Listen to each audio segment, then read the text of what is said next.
Let's get some more perspective on this food security drive, and joining me to discuss it is the former chairman of the agricultural sector of the Lagos Chamber of Commerce and Industry, Mr. Wale Oyekoya. I want to thank you so much indeed for joining us on the News at 10. We've been looking at these issues very critically in the recent past, and how insurgency in the northeast has shaped some of those challenges that we're facing. But the drive to attain food security has been on the table of discussion for some time now.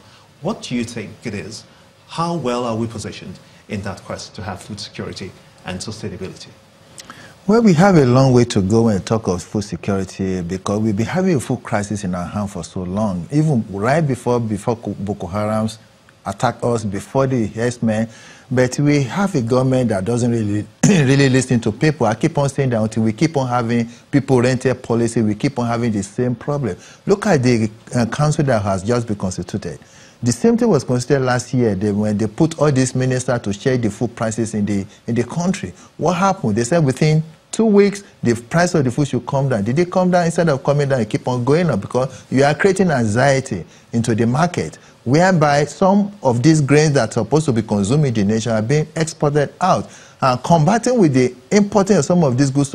And that is why you see most of the local farmers, they could not be able to compete. Yeah, what the president have really done, to me, is really good, but is it sustainable? Look at the caliber of the people that are put in this council. I was expecting the stakeholders in the farming section to be part of this council. So in other words, you're not expecting much from this? I'm not expecting much, because look at all the governors and the ministers that were put there. Are they really affected with what is happening? The answer is no. They are already overwhelmed with the problems of their states. So we need people that are really proactive, that really are in the middle of this problem.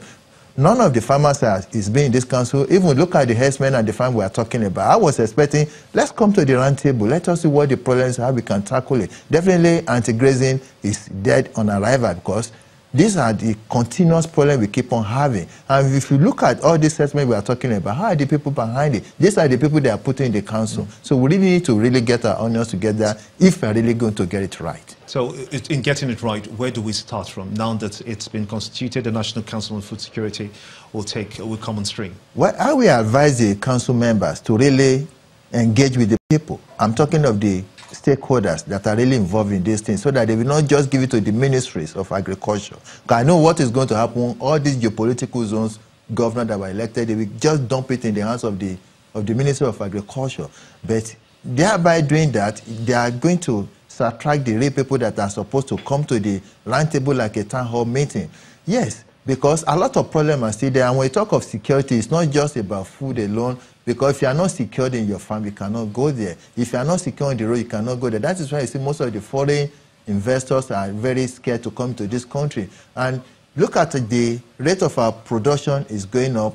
It's lower than the rate our population is growing. So you look at our population about 10 years ago, it's not like what you have today. Look at the food production. Definitely, it does not even jive at all. In 2050, we are thinking about over 400 million of Nigerians to be in this country. So what are we really doing to really prepare for this huge population coming aboard? So we have a whole lot of things, apart from the funding. Most farmers are not even getting funding. Tell me about the United Nations prediction that at least 2 million people stand the risk of famine in the Northeast especially. How potently disturbing is this for us? It's very disturbing, but it's happening already. And look at the people they put in the hands of affairs to even handle the issue of these people. They are the one that the corruption does not even let us have the clear picture of what is going on. Look at what happened with the secretary of the federal government that happened in the past, where most of the contract is being siphoned to his company. So the same thing, what is happening in the Northeast is an eye-opener. I've been there. I know what is really happening in the Borno state. It's a reality. And if care is not taken, definitely, whatever is happening there is going to affect the whole nation, because where is the food? Where is the grains? And whatever we are growing in the north now, it's not even being there, because everybody is so scared to go into the farming. The same thing in other parts of the region. Even though we're still expecting that reports to come through from the presidency about the former SGF. I want to thank you so much indeed for talking to us. The former chairman of the agricultural sector of the Lagos Chamber of Commerce and Industry, Mr. Wale Oyekoya. Many thanks indeed for talking to us here on the News at 10.